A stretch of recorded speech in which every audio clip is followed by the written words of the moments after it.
With their deep dark eyes and gray-skinned bodies, they are pop culture's most familiar aliens, and they are known as the Greys. But what do we know about these presumed extraterrestrials? Eyewitnesses swear they have encountered these aliens, and they believe the Greys are here on a diabolical mission, abducting humans and conducting reproductive experiments. This is a very real phenomenon. Something is happening to these people. Who are they? Where are they from? And what do they want? Are they real? The Greys. They are depicted in books, magazines, and in the movies. They are commonly described as being about 4 feet tall, with huge bald heads that sit on gray, frail, hairless bodies. These creatures have small noses, or no noses at all, slits for mouths, no ears or visible reproductive organs, and very distinctive eyes. They come to a point, not actually a point, but they just come up like almonds, big almonds. Almost a black, dark brown. They're dark. Those who maintain that extraterrestrials do exist often portray Greys as the bad guys of the alien world. The Greys, from what I know, are just like the worker bees. When they come and get you, they come and get you. They took time out of my life and replaced it either with a blank spot or with a scary memory. If there are Greys or any other alien species, and they're here, what do they really want? What is their agenda? An effort to create an offspring race that perhaps had the best qualities of humanity and the best qualities of these alien beings. Many ufologists, people who routinely research alien sightings, claim that Greys have been visiting Earth for thousands of years. Records, they say, exist as petroglyphs, cave drawings, and prehistoric artwork. All around the world, we have these stories of beings coming from the heavens to Earth, star beings, whether it be the Hopi Indians in North America, all these, South American cultures, the Mayans, the Aztecs, all around the world, there are these stories of gods visiting ancient man. 6,000-year-old artifacts have been found in what was Samaria, modern-day Iraq. Interpreters of the carvings have said they depict servants or helpers of their gods. Many of the artifacts that they've left us resemble what we would call today a modern-day gray alien. Large bulbous head, large eyes, spindly limbs, very thin bodies. Historically, UFOs or aliens go largely unmentioned again until the dawn of the modern era. It is in the 20th century that the Greys' agenda begins to take shape. According to the UFO community, since then and to this day, there has been an obvious and persistent increase in encounters with the Greys. One of the most surprising claims made by some in the UFO community is that during World War II, Hitler and the Nazis were actually in collusion with the Greys. They say the aliens gave the Nazis advanced weapons technology used during the war. Since the Second World War, literally hundreds of people have claimed experiences with the Grey aliens. The number reported, the quality of the reports, the similarities of the reports, and the fact that many of these reports can be substantiated under hypnosis lends very compelling strength to the idea that this is a very real phenomenon. Something is happening to these people. No official record for alien encounters or abductions exists. However, the National UFO Reporting Center in Seattle, Washington, keeps an unofficial tally of UFO sightings. Their statistics show that the number of sightings have gone from a handful every year in the early part of the 20th century to dozens by the middle of the 20th century, and then thousands every year beginning in the 21st century. Well, it seems that the whole business about alien abduction really dates from the Cold War. back when there were UFOs, unidentified flying objects being spotted, and it was all these international tensions after the Second World War. According to UFO believers, the Greys first made contact through the much-debated 1947 crash in the desert outside Roswell, New Mexico. The Roswell story is that a rancher named Mac Brazel came into Roswell and told a story to the newspaper about how he had found some strange debris. And from that incident, the Roswell incident, we've now got an elaborate story that many of the American public think is a story of flying saucer wreckage and perhaps little alien greys whose corpses were scattered about, some of whom may have survived alive and are hidden away at some secret facility. The official U.S. government position? A large spy balloon went down at Roswell, not an alien spaceship. It was part of a secret project designed to detect emissions from Soviet nuclear tests. Ufologists believe otherwise. The Roswell story has been debated by a lot of people. But one thing that we know is that something came down about 75 miles north of Roswell Army Airfield in the summer of 1947. This was investigated by the 509th Bomber Unit's Chief Intelligence Officer, who was Captain Jesse Marcel. We know that some of this debris was taken back to the Army Air Base. We know that Marcel and the Army Air Base commander, Colonel Blanchard, thought that this was material from a flying disc. And we know that they thought this because a press release went out immediately announcing that the U.S. Army recovered one of the infamous flying discs that was in the news at that time. In the years since the Roswell incident, advocates argue that all contact between the Greys and the government have been kept top secret, despite repeated official government denials that a UFO crashed in the New Mexico desert. The stories won't die. There are now more than 400 individuals on the public record who said, I was there, I picked up pieces, I saw pieces of wreckage, I saw the craft, I saw the bodies. So Roswell is simply a question of belief. Who do you choose to believe?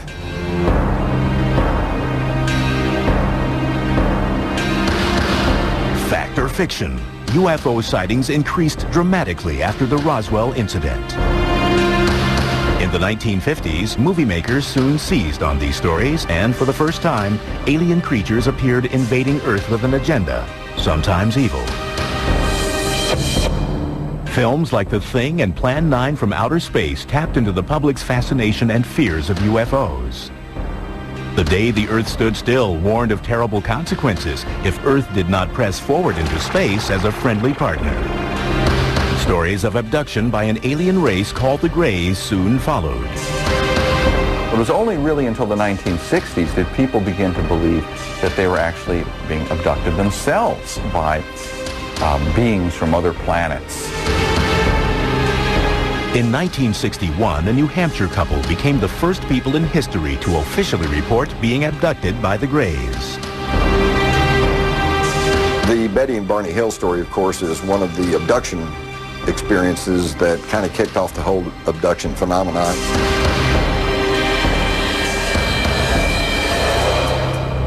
When we come back, Betty Hill, in her last on-camera interview, recounts what the Greys did to her and her husband. I didn't know where they were from, but I knew they were not from this planet.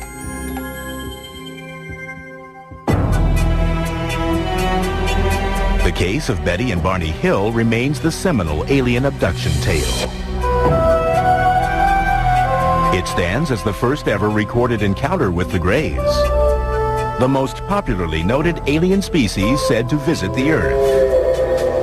It allegedly occurred near Portsmouth, New Hampshire on September 19, 1961. To this day, skeptics cannot dispute every detail of the story.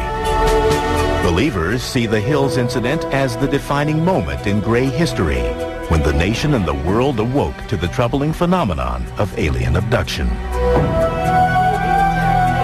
In her last on-camera interview, the late Betty Hill shared her experience.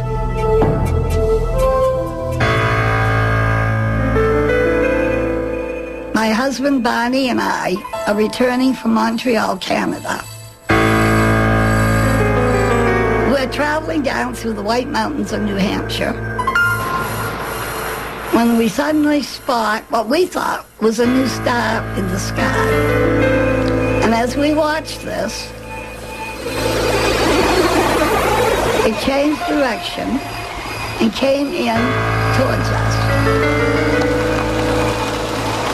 Barney pulled over, grabbed a pair of binoculars, and stepped out of the car to get a closer look at the menacing flying object. Betty Hill's niece, Kathy Martin, was a teenager when this incident occurred. At that time, through the binoculars, he saw the leader, what he called the leader, and crew members. There were people looking down at him. And as he's watching, it began to descend.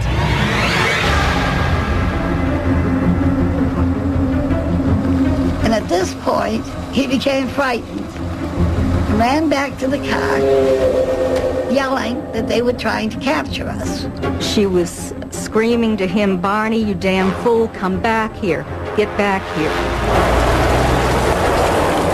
They sped off. A short while later, they heard a buzzing sound. They turned onto a logging road and stopped. There was a roadblock, and there were people in the road. The people approached the car, and they realized at that point that they were not human, that they were the people that Barney had seen in the UFO. This is where their memory lapsed. The next thing they fully consciously remembered was they were driving down the highway again, and they proceeded home. When the Hills noticed the time, they realized that about 2 hours had elapsed that neither of them could account for. That was just the beginning of a mystery that would soon unravel. For nearly 2 years after their experience, the Hills had troubling nightmares. They went to several medical specialists and eventually were referred to Dr. Benjamin Simon, a highly respected Boston psychiatrist and neurologist with an extensive background in hypnotic therapy. Dr. Simon told us these UFO people had caused us to have amnesia. And Dr. Simon removed the amnesia so that we could remember clearly all that had happened. They took us on board the craft, their craft, and we were taken into separate rooms. They were very human looking. They had 2 arms, 2 legs. The only difference basically were their facial features. The noses were very, very small. Almost no nose. Small lips, small nose. They examined my eyes, ears, nose, throat, skin, hair, and all. And then I was put on a table where they scraped my skin in an attempt to find out if our skin was alike or different. Hill says an alien conducted sexual experiments on them. They took semen from Barney. Betty may have had eggs extracted. He tried to insert a needle-like instrument in my navel, which caused pain, so he stopped doing it. And I was grateful for that. Years later, Betty Hill produced the first alleged eyewitness depiction of the Greys since ancient drawings and carvings. They portrayed the alien leader, who showed her a tantalizing clue to indicate where they came from. I asked him where he was from, and he showed me a star map.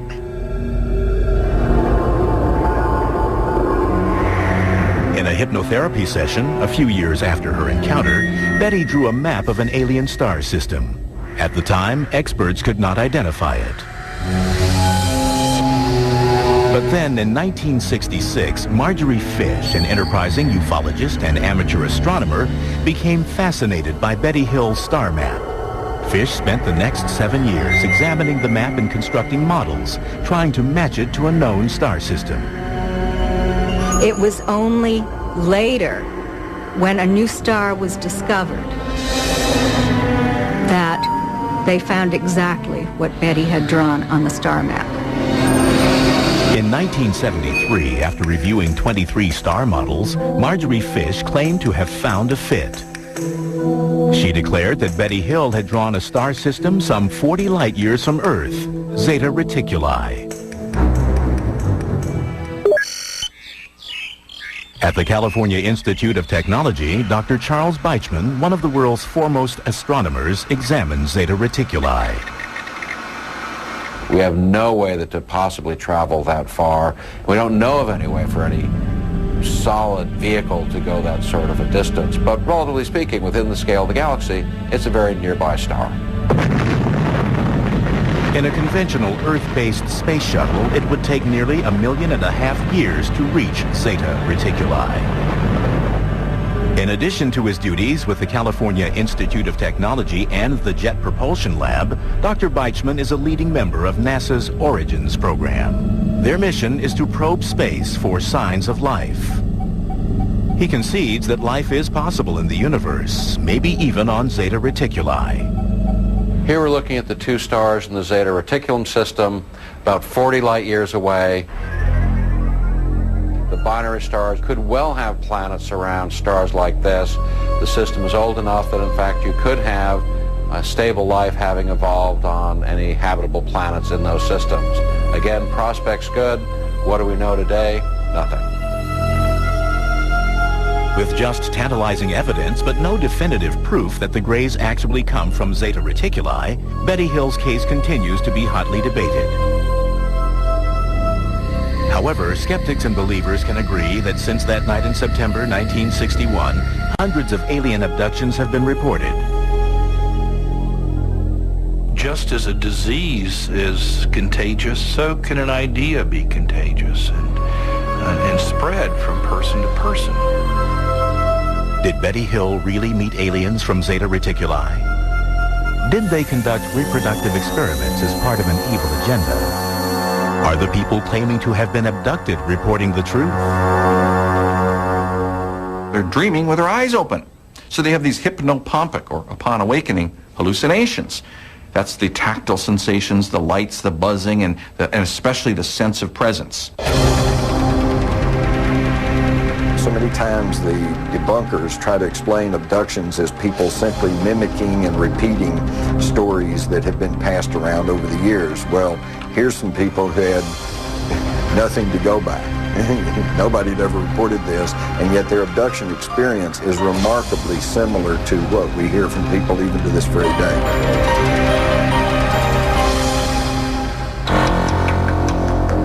When UFO Files returns, charges that the U.S. government is conspiring to keep the true nature of the Greys' agenda from the public.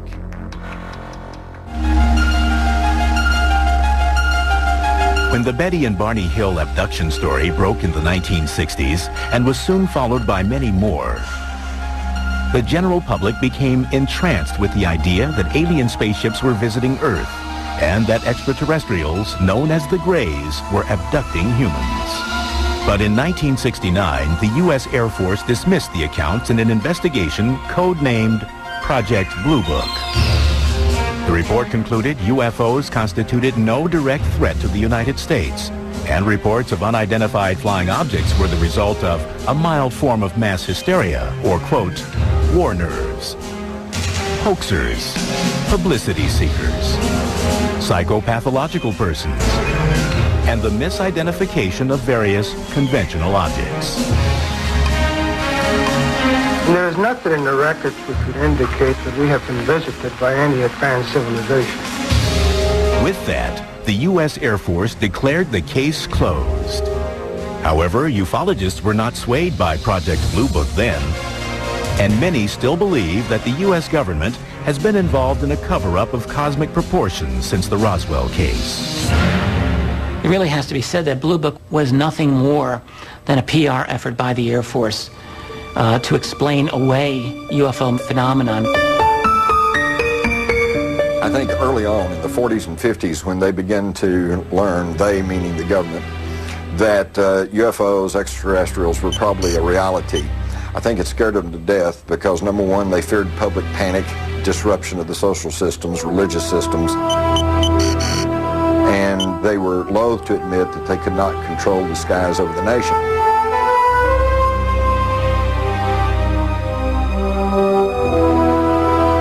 Try as the Air Force might to debunk UFOs again and again through the 50s and 60s, whoever's operating these UFOs didn't appear to read the Air Force reports because they kept showing up. Ufologists argue that Project Blue Book cannot account for a large number of cases. Out of 12,618 UFO reports, 701 remain unsolved. One of the most intriguing unsolved cases took place at Holloman Air Force Base, New Mexico in 1964. According to the story, an alien spaceship landed at the base. Several Greys emerged and were greeted by U.S. military personnel. It later became the basis for the famous closing sequence in Steven Spielberg's Close Encounters of the Third Kind. This is absolutely, something we cannot confirm. However, it has to be said that a rumor of this came out immediately. An airman at Holloman Air Force Base who went into the town and started talking about this. And according to the accounts, he was highly distressed, very upset, didn't know what to do, and he was not seen again. 1984, two mysterious film canisters appeared, which would help perpetuate the claims of conspiracy theorists. Jamie Chandray in 1984 received this package in the mail, which was undeveloped film. There were two sets of undeveloped film. One was given to Bill Moore and one was given to Jamie. And he, in turn, released this to the world, and it was an 8-page memo signed by Harry Truman. Known as the Majestic 12 or MJ-12 documents, they suggested that on July 9, 1947, President Harry S. Truman appointed 12 high-ranking military and national security personnel and authorized them to conduct a covert mission, a top-secret research and development intelligence operation responsible directly and only to the President of the United States. The large number of documents that I've been able to accumulate very clearly show that we have a covert program to keep from the public the recovery of a large number of crashes that include the recovery of extraterrestrials. The Majestic 12 documents detail 4 types of spacecraft that the aliens use. They include disc, cigar, circular, and triangular shaped crafts.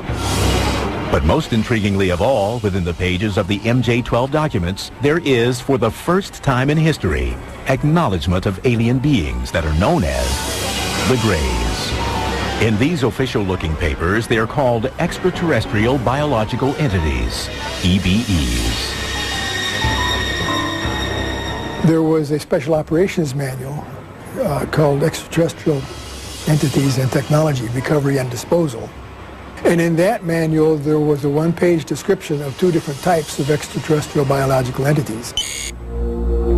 EBE Type 1 is said to be, quote, humanoid and might be mistaken for human beings. They are bipedal, 5 to 5 feet 4 inches in height, and weigh 80 to 100 pounds. Cranium is somewhat larger and more rounded. The eyes are small, wide-set, almond-shaped. EBE Type 2 is said to be, quote, 3 feet 5 inches to 4 feet 2 inches and weighs 25 to 50 pounds. Skeptics, however, claim that the MJ-12 documents are an elaborate hoax. These were bogus. These were dummied-up documents somebody made using an old typewriter and finding a signature off of a genuine Truman document and cutting and pasting and re-photocopying. And they're obvious and provable forgeries and fakes. If these are faked, it is what you call an inside job, and that is a government job, someone who had access to information that was restricted at the very least. Even more mysterious papers emerged in the 1980s with riveting new details about the Greys. The Dulce papers, perhaps, were the most sensational. Released in 1987, they allege that the U.S. government is actually in collusion with the Greys in exchange for highly advanced technology. These unsubstantiated documents allege there is an underground facility somewhere in the New Mexico desert where the Greys are secretly enacting their evil agenda. They're using us for breeding because they have fertility problems. We don't know how they reproduce. We know they don't have genitals. Those who subscribe to this theory say the Greys abduct young, pregnant women. Then within the first 3 months, first trimester, the pregnancy spontaneously just terminates. There's no bleeding, there's no spontaneous abortion, there's no regular abortion, there's none of that, and all of a sudden, it stops. Believers say the extraterrestrials extract the unborn child from the victims and use them for their alien-human hybrid program. These fetuses, if you will, are somehow kept by the ETs in usually these tanks, we call them. They're kept in fluid, and then they're somehow raised to be adults. The release of these and other documents, coupled with new sightings, fueled the public's appetite for more information. People alerted to the phenomenon looked to the skies for signs of mysterious crafts and beings from an alien planet.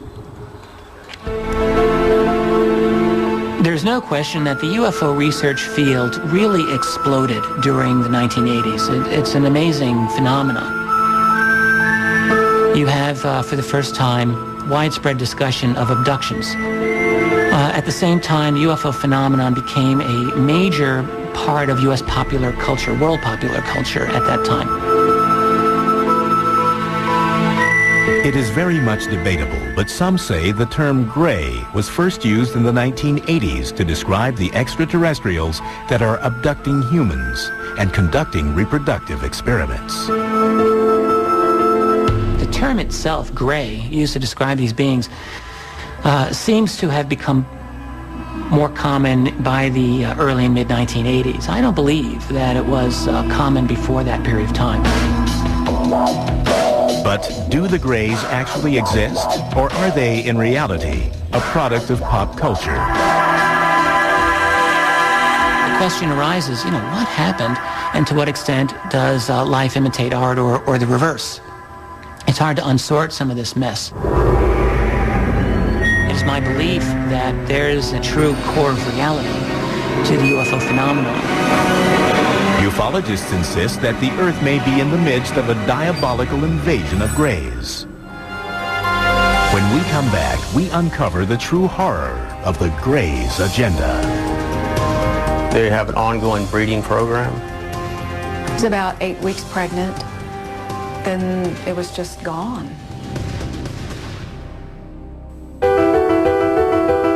As the 21st century unfolds, the numbers of alleged Grey alien abductions, according to members of the UFO community, are rising. There is no way to verify these numbers, but one unofficial poll conducted by the Roper Organization puts the number of alien abductions at 4 million. I think that the problem a lot of people have with the Greys in general is that they don't believe in UFOs to start with, so therefore they're not going to believe in something like abductions. But if you were to acknowledge the reality of UFOs as something non-human, suddenly the reality of something like Greys is not all that outrageous, it seems to me. Eyewitnesses who swear they have encountered Greys are the primary source for all the information about these extraterrestrials. They report some commonalities that may reveal the true nature of the aliens' agenda.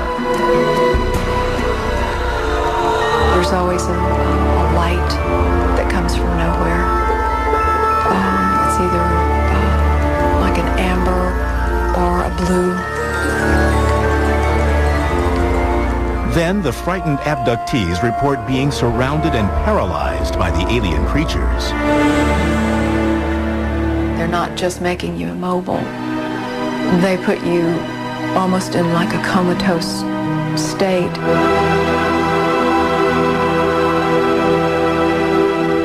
I've had occasions where I've been able to communicate with them to an extent which is a mixture of them speaking in a sense that seems to be telepathic. Some even claim the Greys will often whisk their human prize away into space.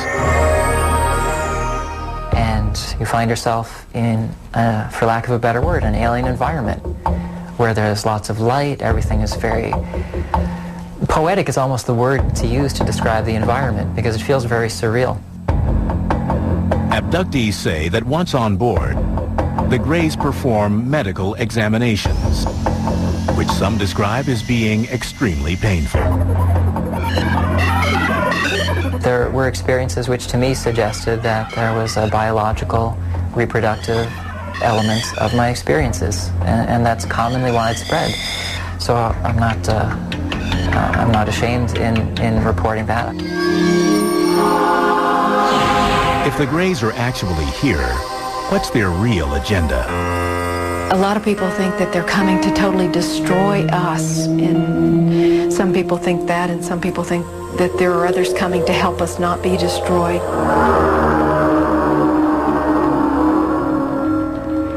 Hypnotherapist and self-proclaimed alien hunter Daryl Sims has been studying the abduction phenomenon for more than 30 years and believes he has uncovered the Greys' true mission. He specializes in recovering repressed traumatic memories from people who claim to have been abducted by aliens. One of the things you would do in the beginning with these people is to relax them completely, and the tone of my voice changes totally. Just focus on the sound of my voice. You'll find the sound of my voice causing your eyes to get heavier. The sound of my voice will comfort you. It'll protect you. And it's okay for you to relax completely. One of his clients, Donna Lee, is the president of the Houston UFO Network. She believes she has been abducted many times by the Greys. In the course of hypnotherapy sessions with Daryl Sims, she has recalled numerous terrifying encounters. She even believes the Greys took her unborn child. I never had anything involved that would have been a miscarriage. I was about 8 weeks pregnant. Then it was just gone. I mean, I did not have the bleeding that's involved. Nothing. In a later regression session, Lee recalled being in a brightly lit, sterile room. They brought a young girl into the room and left her there with me. And she was a hybrid, what we consider a hybrid, although she looked a lot like me. Her hair was, she had really bad hair though, but she looked a lot like me. And she was about the age that my child would have been at that point. Lee claims the hybrid child was about 9 years old. She sat there. I had that realization in that moment when they left me there with her, and she looked at me that, I know you. I know you. And it was this very sad, almost overwhelming sadness. For a while, I would still recall that longing for that again. To many experts, accounts of alien abductions are merely a product of an overactive mind. They say under hypnosis, subjects are open to suggestions. What happens under hypnosis is that people will generate imagery that they will often mistake for memories of things that actually happen rather than things that they're just producing. Second point is that when people recover these sorts of quote-unquote memories under these hypnotic regression sessions, they tend to credit them as being true.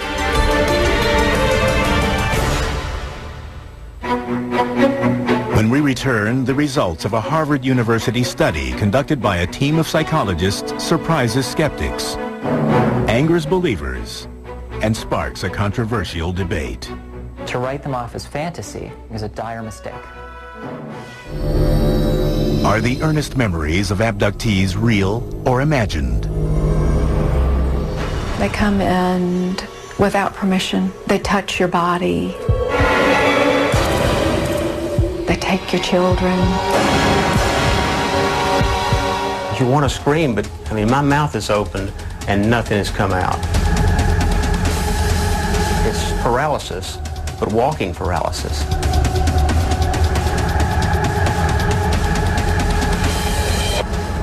Do the Greys exist?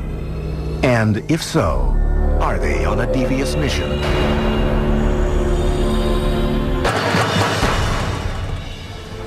In 2003, a team of psychologists from Harvard University believed they found the answer. Led by Dr. Richard J. McNally, they conducted a unique experiment to measure the physiological responses, like heart rate and perspiration levels, of various types of trauma victims. We wanted to see whether people who've recovered memories of space alien abduction would show the same reactions, post-traumatic-like reactions, as do real trauma patients. Our research group has been studying people with recovered memories of traumatic events. And one of the big challenges that we've had is distinguishing between those individuals who've recovered memories of, for example, childhood sexual abuse, or actually genuine memories, versus memories that were perhaps false memories. Dr. Scott Orr directed the lab tests. What this procedure involves is an individual coming in to the lab, sitting down with one of our counselors, and then describing a variety of experiences that they've had. We wire them up with recording electrodes so we can measure heart rate and skin conductance and facial EMG. In the lab, test subjects then listen to a 30-second audio tape of their own traumatic or abduction experience. You are lying naked, strapped to a metal table in the spaceship. There are alien beings hovering over the table. They are staring at you with their large, dead, black eyes. You are absolutely terrified. And then they open their eyes and they make self-reports of emotional experiences that they had while imagining the scene. So we asked them to rate how much arousal they felt, how vivid the scene was for them, how in control they felt, how pleasant or unpleasant they felt, how much fear, how much sadness, a variety of different emotional experiences. The Harvard psychologists found that the alien abductees exhibited a high tendency of a personality trait called absorption. Absorption is this ability to generate vivid imagery. When you go to the movie, you become moved by it emotionally. When you read a novel, it comes alive before your eyes. You become entranced by a sunset. You become lost in daydreaming and fantasy. They're especially high on this, and this is related to the ability to generate rich and realistic imagery. The study further concluded that in most cases, the abductees are not lying. They really genuinely believe that the alien narrative accounts for the experiences that they've had, that they're sincere. They're not, quote-unquote, crazy.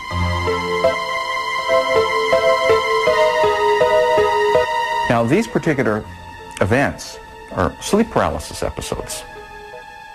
These things are really normal events. They don't indicate pathology. But what happens during rapid eye movement sleep, REM sleep, the stage of sleep when we do most of our dreaming, we're entirely paralyzed. When you combine all of these things together, you have yourself a space alien abductee. However, a former McNally test subject believes the Harvard study is fatally flawed.